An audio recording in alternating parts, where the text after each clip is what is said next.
이 시간에는 로마서 14장 13절부터 17절의 말씀을 통해서 아디아포라라고 하는 제목의 말씀으로 은혜를 나누고자 합니다. 아디아포라라고 하는 뜻을 사전에 찾으면 철학적 용어로 나옵니다.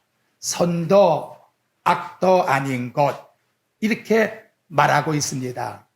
성도들의 신앙생활에 보게 되면 하나님의 말씀에 하라 또는 하지 말라 이런 명령이 없을 경우에 이 부분에 대해서 문제가 생기게 되면 성도 간에 사건이 발생할 수가 있습니다. 그리고 이 사건의 이슈는 어떤 경우에는 선도 되고 또 어떤 경우에는 악도 될 수가 있다는 거죠. 예를 들어 나와 여러분이 가지고 있는 돈이 선을 베푸는 데에 주게 되면 좋은 일이 되지만 그 돈을 남을 살인하라고 청탁하는 데 주었다면 악으로 사용될 수가 있다는 거예요. 그러니까 돈 자체는 문제가 아닌데 그 돈을 어떤 용도에 따라 쓰는가에 따라서 선도 될 수도 있고 악도 될 수가 있다 하는 거예요. 술이라는 문제도 하나님의 자녀가 술을 먹는 것은 금하고 있습니다. 하지만 성경에는 디모데전서 5장 23절에 보니까 사도 바울이 디모데에게 네 위장과 자주 나는 병을 위해서 포도주, 술을 조금씩 먹어라 이렇게 허용 권장을 하고 있다는 거죠. 그러니까 문제는 뭐냐? 그 자체가 죄가 아니라 이걸 어떤 용도에 쓰는가 따라서 관점에 따라서 선도 될 수도 있고 악도 될 수가 있는 이런 문제를 오늘 제목 아디아포라의 문제라 그렇게 말하고 있습니다. 바울 사도는 갈라디아서 5장 1절에 우리 성도의 삶이 어떠하냐? 그리스도께서 우리를 자유롭게 하려고 자유를 주셨으니 그러므로 굳게 서서 다시는 종의 멍에를 매지 말라 이렇게 말하고 있습니다. 우리는 그리스도 안에서 자유자가 되었다 이렇게 선포하고 있다는 거죠. 예수님도 요한복음 8장 31절에 보면 너희가 내 말에 거하면 참 내 제자가 되고 진리를 알지니 진리가 너희를 자유케 하리라. 우리가 진리의 말씀 속에 거한다면 그분은 참 자유함 속에서 살아가는 생활을 하게 된다 라고 이렇게 우리에게 말씀해 주고 있습니다. 이 세상에는 수많은 사람들이 살아가고 있지요. 그런데 이 참된 진리를 대다수가 알지를 못하고 살아가기 때문에 결과의 사람들은 어둠에 갇혀서 마귀가 시키는 것을 따라 죄의 종으로 살아가고 있다는 것입니다. 그렇다면 하나님이 당신의 아들을 이 세상에 보낸 이유가 뭘까요? 하나님의 자녀들은 죄악에서 속량을 받고 하나님의 자녀들은 진리 안에서 참된 자유함을 누리게 하기 위하여 우리 하나님이 당신의 아들을 이 땅에 보내주어서 나와 여러분을 죄 가운데서 구원하여 주었다는 겁니다. 그러니까 하나님이 우리에게 주시는 복음의 진리라는 것은 어디에 속박을 받는 그런 법이 아니고 오히려 그 반대로 참된 자유함을 누리게 하기 위하여 우리에게 주었다는 거예요. 마치 의왕 속의 물고기가 물속에서 마음대로 움직이는 것과 같이 그리스도의 진리 안에서 나와 여러분이 참된 하나님의 자녀의 자유의 삶을 살게 하기 위하여 하나님께서 나와 여러분을 복음을 통해서 구원시켜 주셨다는 거예요. 이제 유대인들은 율법 안에서 얽매임을 당한다 할 것 같으면 이방인들은 당시에 죄악 가운데서 얽매여 살아갔습니다. 하지만 복음이라는 것이 들어오니까 율법에 매였던 유대인들에게도 자유함을 주고 또 이방인같이 죄악 가운데 빠지는 자들도 복음을 통해서 참된 자유함을 누릴 수 있는 은총을 허락하여 주셨다는 거예요. 이제 본론으로 들어와서 오늘 본문의 말씀이 나타나고 있는 이 노마스를 쓰게 된 배경과 시기는 언제쯤일까? 그래서 이 노마스를 기록한 것은 바울이 3차 전도 여행이 끝날 무렵에 고린도 지방에서 듣고 보니까 예루살렘 교회에 흉년이 들어서 여러 가지로 어렵다는 소식을 듣고 헌금을 모으는 그런 기간에 있었다는 거지요.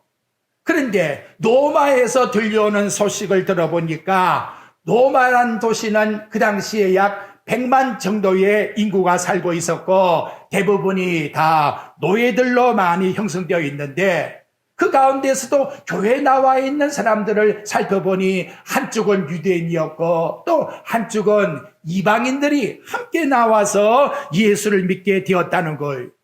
수천 년 동안이나 이렇게 장벽으로 막혀 있다가 이제는 장벽이 무너지고 함께 나와서 믿음으로서 살아가게 되는데 노마 교회에 문제가 발생했다는 거예요. 그 문제가 뭐냐? 오늘 제목 말씀과 같이 아디아포라라고 하는 문제가 생겼다는 것을 바울이 소식을 통해서 듣게 되었다는 거예요. 노마 교회에 들려오는 소식의 문제는 한쪽에서는 이것이 죄가 된다 이렇게 주장하는 사람이 있는가 하면 한쪽에서는 전혀 그것이 죄가 되지 않는다 이렇게 주장해서 서로가 그 문제를 죄가 된다 안 된다 그걸 주장하다 보니까 양쪽이 결론에 가서 서로 비판하게 되었고 정지하게 되어서 잘못하면 교회가 분열될 수밖에 없는 이런 상황까지 이르게 되었다는 거예요. 그래서 바울이 그걸 정리해 주기 위해서 보낸 서신 가운데에서 오늘 로마서 14장에 바로 그 부분에 대한 내용을 본문 말씀 속에서 가르쳐주고 있습니다. 당시 로마 교회의 쌍방에 대한 두 가지의 큰 이슈가 있었어요. 그것은 하나는 유대인들이 그 수천 년 동안 지켜온 절기입니다. 안식일을 지켜왔고 또 3대 절기를 지켰고 또 정월 초하루에 나가서 하나님께 절기를 지킨 거. 또 하나는 그들은 계속해서 내려오면서 우상이라는 것은 절대와 하나님 앞에서는 못 섬긴다 그랬는데 거기 신전에서 나오는 고린도 지방의 그 짐승의 우상 제물을 어떻게 할 거냐? 그래서 한쪽에서는 먹을 수 있다. 한쪽에서는 먹으면 안 된다.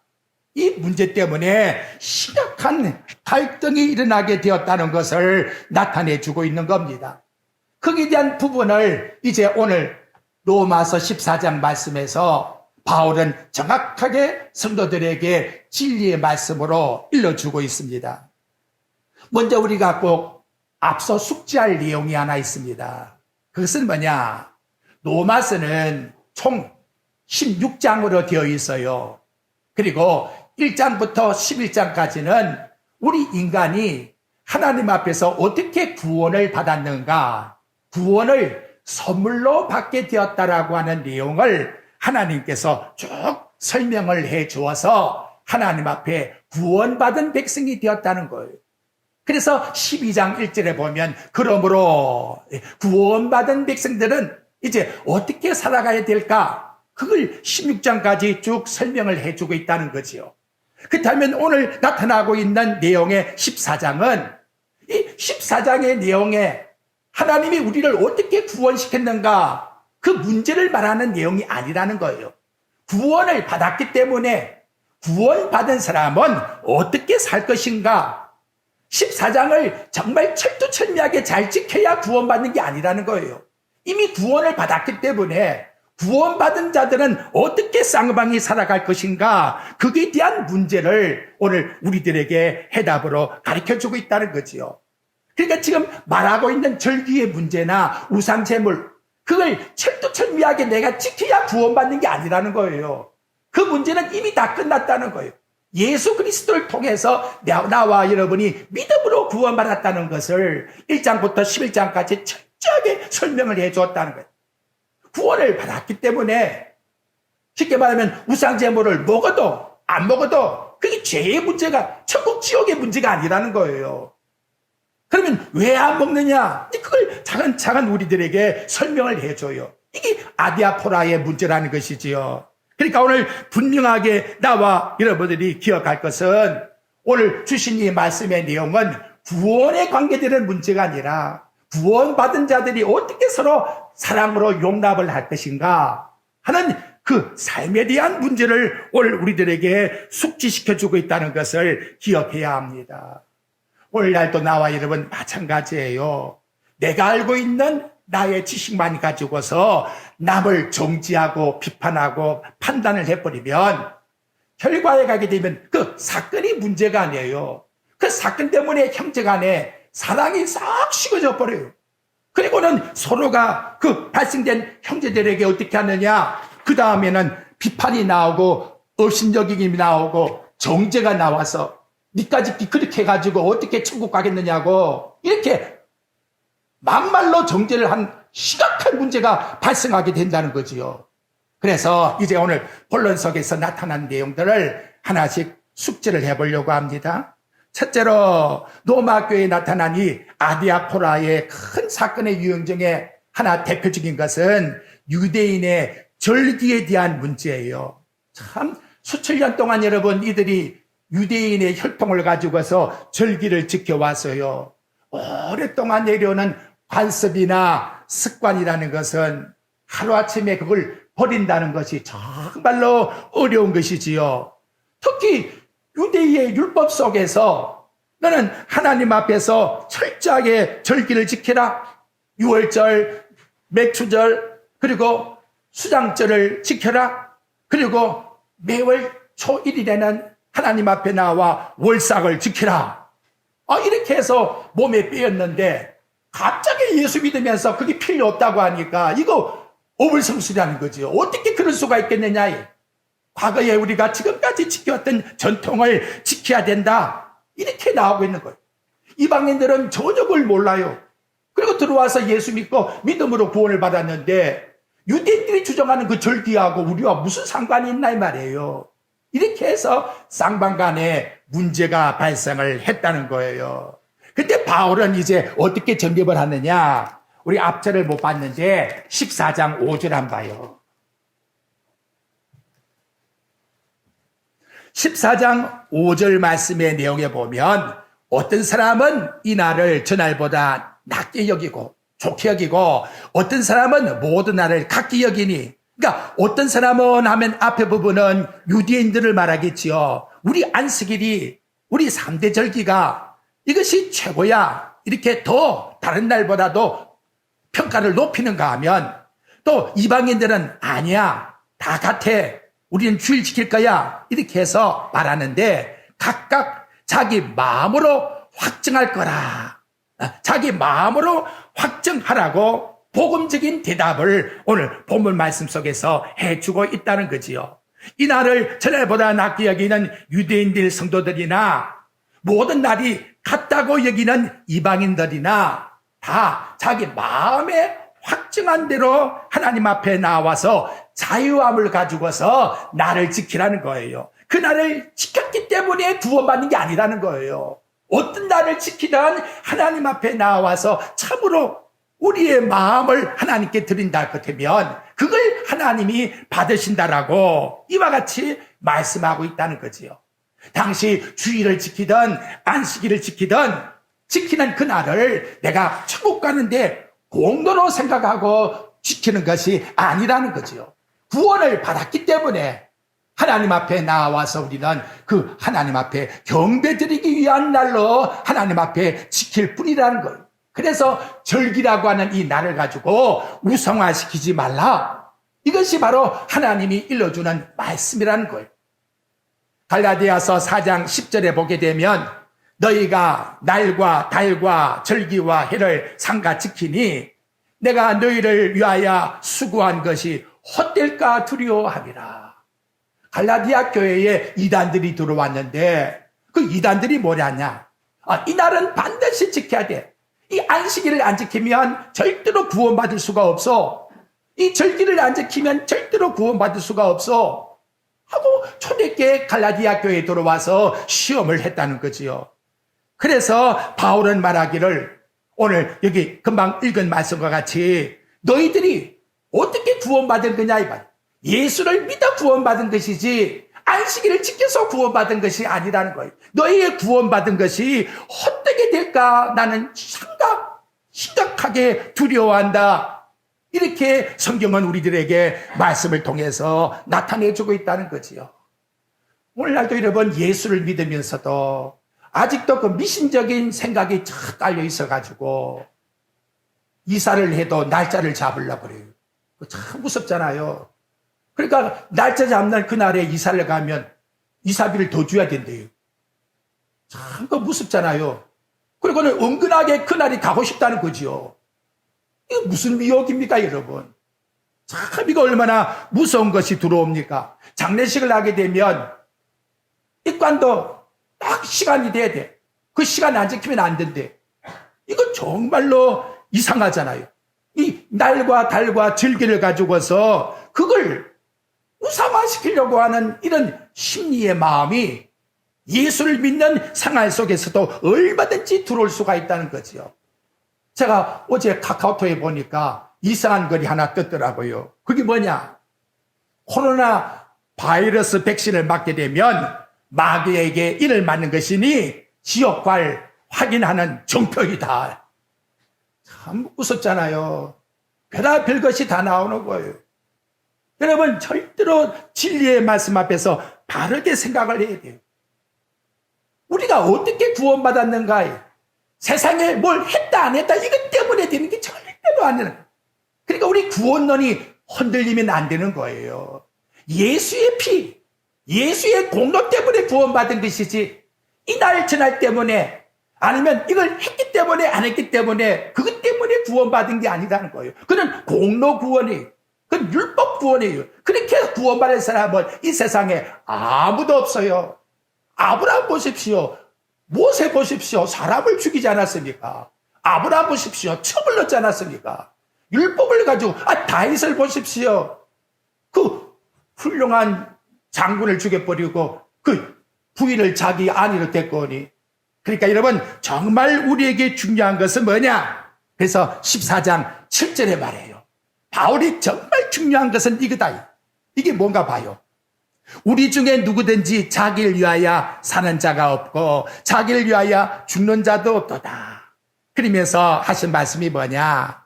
8절 봐요. 이렇게 되면 최고예요. 이렇게 되면 우리 한번 읽어봅시다. 시작.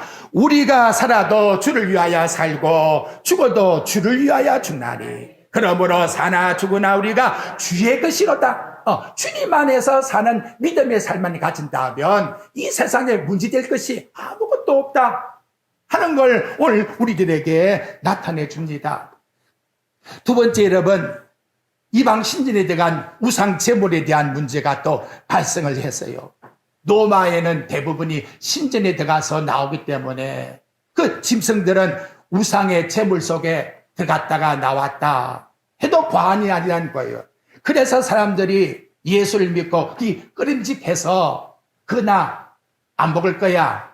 그래서 뭘 먹느냐? 해서 채소만 먹는다는 거지요. 여러분 14장 2절 안 봐요. 그렇게 나와 있지요. 어떤 사람은 모든 것을 먹을 만한 믿음이 있고 그 아무것도 아니다. 그래서 우상 제물을 먹는 사람도 있고 그러니까 그거 아무것도 아니니까. 또 믿음이 연약한 사람, 금방 이야기한 것처럼 나는 거기에 속이 다가온 사람이기 때문에 쳐다만 봐도 나은데 그래서 고기는 아예 먹지도 않고 채소만 하는 그런 사람도 있다. 이렇게 말하고 있다는 거지요. 그럼 여러분 우리는 어떻게 해답을 드려야 될까요? 내 생각대로 하지 말고 성경 봐요. 3절에 뭐라고 해답을 내리는가? 그 3절 말씀에 보면 해답이 나오지요. 먹는 자는 먹지 않는 자를 업신여기지 말고 그 우상제물 아무것도 아니야. 나 먹을 수 있어. 이렇게 하면 먹지 않는 사람들이 그 사람을 업신여기지 말라는 거예요. 또 먹지 않는 자는 먹는 사람을 비판하지 말라요. 비판하지 말라. 중요한 것은 뭐냐? 그 다음 보니까 이는 하나님이 그를 받으셨습니다. 그 자신이 누구냐? 예수 그리스도를 통해서 구원받은 백성이다. 예수 그리스도를 통해서 구원받은 믿음의 백성, 그것이 포인트가 있다는 거죠. 우리는 다 하나님의 자녀의 백성이 되었다는 거예요. 하지만 저부터라도 우상제물하면 벌벌 떨어요. 쳐다보기도 싫어요. 하지만 그 아무것도 아니라고 형제 가운데서 먹겠다 그러면 그 사람 업신적이고 정지할 이유가 없다는 거예요. 왜? 그만한 믿음을 가지고 그 우상 아무것도 아닌데 하고 자기가 거기에 대한 강한 믿음을 가지고 있기 때문에, 그래서 강한 자나 약한 자나 하나님이 다 그들 받으셨다. 다 하나님의 한 자녀이다. 이렇게 오늘 우리에게 말씀을 통해서 나타내주고 있다는 거지요. 만약 그걸 정죄하게 되면 어떤 문제가 발생하느냐? 여러분, 이보다 더 심각한 문제가 발생해요. 한번 들어봐요. 디모데전서 4장 4절에 보게 되면 하나님이 지으신 모든 것은 감사함으로 먹으면 버릴 것이 없다고 했어요. 그리고 하나님 앞에 말씀과 기도로 거룩하여진다고 했어요.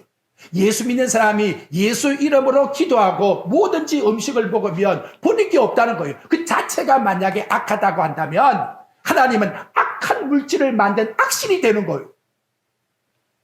하나님은 여러분 이 세상에 다 선한 걸 만든 거예요. 선한 것. 악한 것이 아무것도 없는 거예요. 만약 여러분 악하다고 만약 단정을 내리게 되면 선악과의 그 과일 속에 악이 있는 거예요. 악이. 그래서 아담 하와가 선악과를 따먹고 죄를 범한 것은 그 악한 선악과의 과실을 먹고 죄를 범한 겁니까?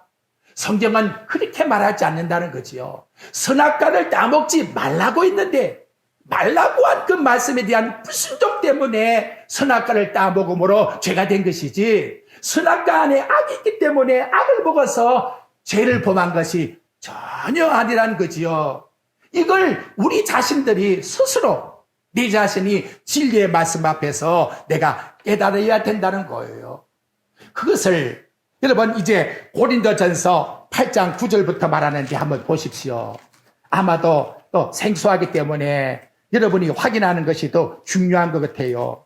고린도전서 8장 9절 말씀부터 이제 한번 보십시오. 그 말씀이 쭉 이제는 나타나고 있습니다. 272페이지 한 봐요.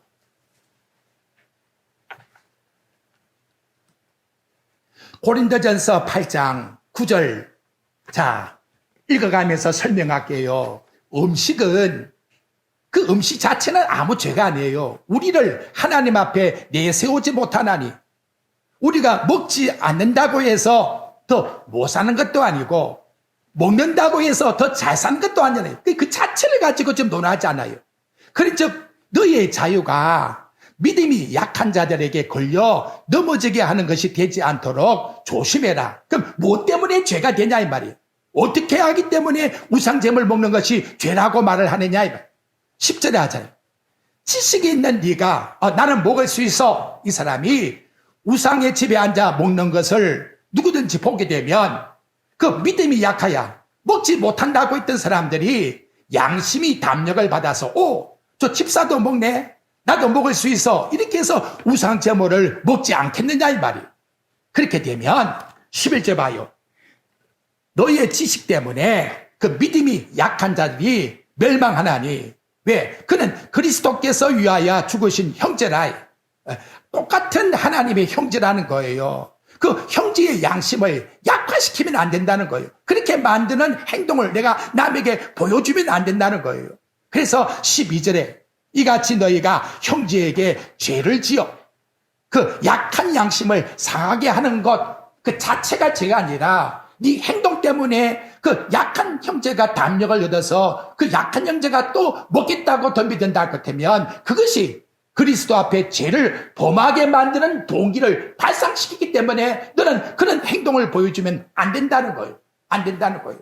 그래서 13절에 보면 그러므로 만일 음식이 네 형제를 실족하게 한다면 바울은 나는 영원히 고기까지도 먹지 않겠다.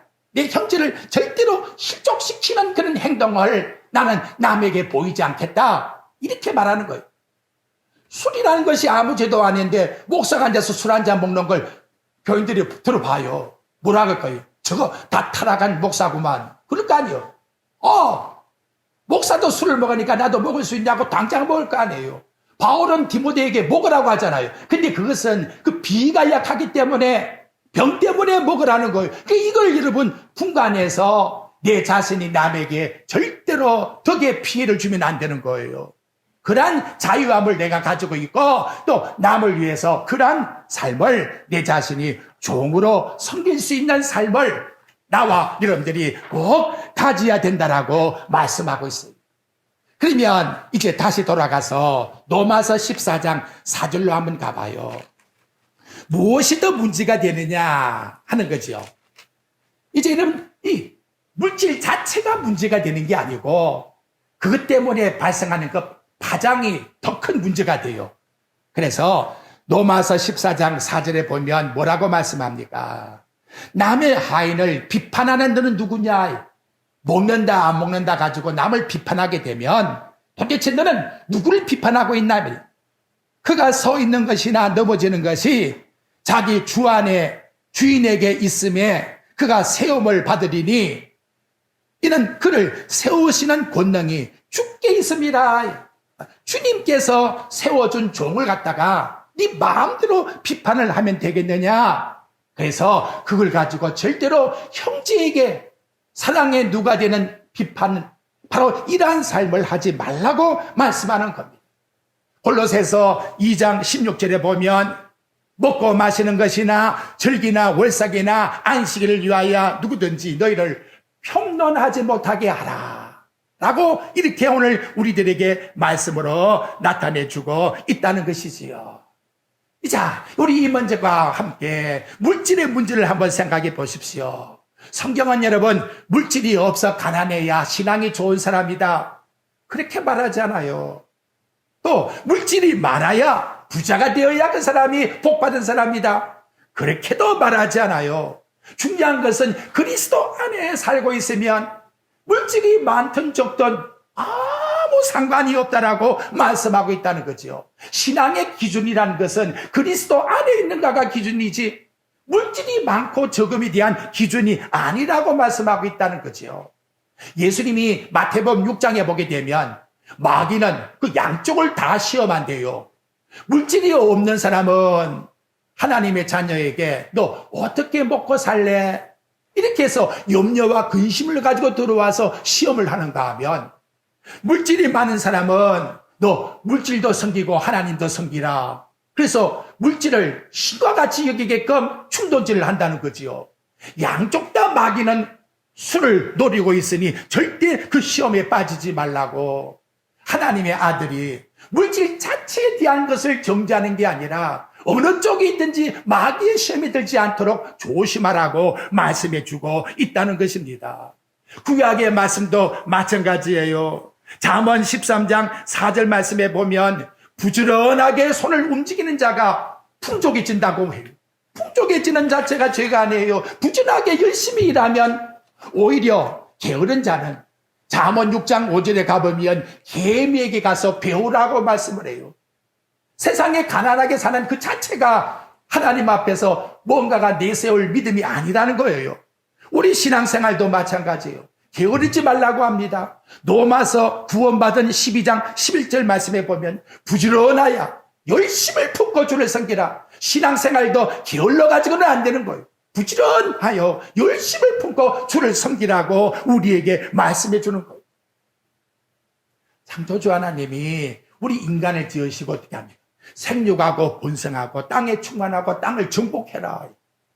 모든 걸 다스릴 수 있는 것을 주었다는 거죠. 문제는 믿음 안에서 행하는가 하지 않는가 이것이 중요하다는 거예요. 그래서 여러분 칼빈주의 신학자 3대 거성 중에 화란의 아브람 카이프라고 하는 신학자는 신학자이자 그리고 하나님 앞에서 목사이자 그 나라의 수상이 된 거예요. 정치도 있다는 거지요. 그리스도 안에서 뭐든지 행할 수가 있다는 거지요. 바울은 자신이 순교의 제물이 되지요. 근데 아들 디모데에게는 그렇게 하잖아요. 디모데전서 6장 18절에 보면 너는 선을 행하고 선한 사업을 많이 하고 나눠주기를 좋아해라. 너그러운 자가 되라. 오히려 디모데에게는 더 물질의 풍성함을 가지고 많은 교회를 섬길 수 있는 그런 종이 되라고 축복을 빌어주고 있다는 거지요. 그러니까 여러분, 물질 자체도 오늘 우리에게 제목 말씀같이 아디아포라의 문제이다. 그거 가지고 서로 정지할 이유가 전혀 없다는 걸 우리에게 나타내주고 있습니다. 자, 그렇다면 여러분, 이런 문제가 생길 때에 우리의 행동 지침은 어떻게 해야 될까 하는 것을 몇 가지 생각하고 마치겠습니다. 먼저 우리는 확고한 진리의 말씀 위에서 나는 어떻게 구원받은 백성이 되었는가라고 하는 구원관이 확실해야 돼요. 구원관이. 자, 로마서 3장으로 앞으로 가보십시오. 하나님이 인간을 어떻게 구원했는가에 대한 그 구원관이 이렇게 말씀해요. 3장 27절 한번 보십시오. 243페이지. 그런즉 사랑할 때가 있느냐? 있을 수가 없느니라. 무슨 법으로냐? 행위로냐? 아니라 오직 믿음의 법으로니라. 그러므로 사람이 어렵다 하심을 얻는 것은 율법의 행위에 있지 않고 믿음으로 되는 줄 우리가 인정하노라. 여기 이렇게 말씀하고 있다는 거죠. 그러니까 여러분, 지금 말하고 있는 우상 제물 문제, 절기 문제, 이런 문제의 어떤 행위 때문에 구원받은 것이 아니라는 거예요. 구원은 오직 누구? 예수 그리스도를 믿는 믿음. 그 믿음만 가지면 마지막 죽을 때에 십자가에서 구원받는 강도와 같이 구원을 하나님이 선물로 주신다는 거예요. 이걸 어떻게 알게 되었느냐? 전에 바울이 되기 전에 사울도 유대인과 같은 똑같은 관념을 가지고서 열심히 충성을 해서요. 열심히 율법을 지켰다 그 말이. 그런데 빌립보서 3장 8절과 9절 말씀의 내용에 보니까 내가 모든 걸 지금까지 행한 것 다 해로 여긴다. 왜? 그리스도 예수를 아는 지식 때문에. 그리스도를 아는 그 지식이 뭐냐?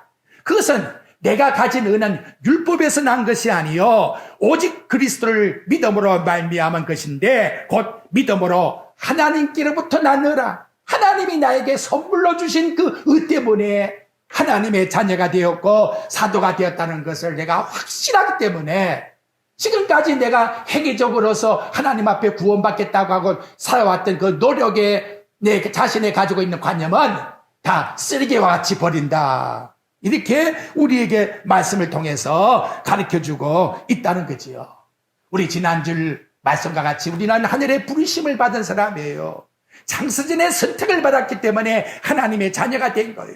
우리가 잘나고 똑똑해서가 아니에요. 우리는 다 죽었던 영혼이 우리 자체를 가지고 누구도 하나님 앞에 의를 세울 수가 없는 거예요. 그리스도 때문에 나와 영이 구원을 받았다면 이제 이 땅에 일어나고 있는 모든 문제는 서로가 사랑으로 용납할 수가 있다는 것을 항상 우리 마음속에 가지셔야 돼요.